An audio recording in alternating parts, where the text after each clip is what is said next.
Mapagpalang araw po sa lahat at sa ating mga viewers. Welcome po sa aking YouTube channel. Sa official website at Facebook page ng NCSC, naipost doon ang pagkakaroon ng National Senior Citizens ID. Narito ang post.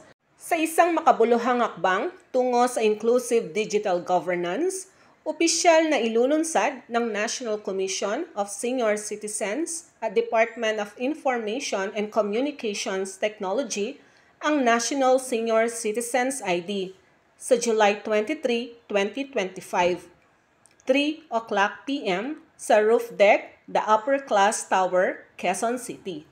Ilalabas ang groundbreaking na inisyatiba sa pamamagitan ng eGov.ph Super App. Ang Digital National Senior Citizens ID ay isang milestone innovation ng bagong Pilipinas na idinisenyo upang i-streamline kung paano ma-access ng mga senior citizens na Filipino ang kanilang mga karapatan at benepisyo mula sa mga diskwento at serbisyo sa pangangalagang pangkalusugan hanggang sa mga benepisyo sa transportasyon at retail.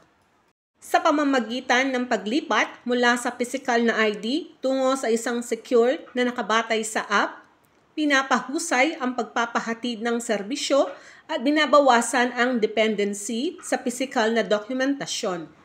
Sa lahat po ng mga senior citizens na wala pang app na eGov.ph, pwede po ninyo itong i-download sa Google Play o kaya naman sa Play Store sa inyong mobile phone. Ano po ang reaksyon ninyo sa balitang ito? I-comment lang po ang inyong sagot sa ibaba.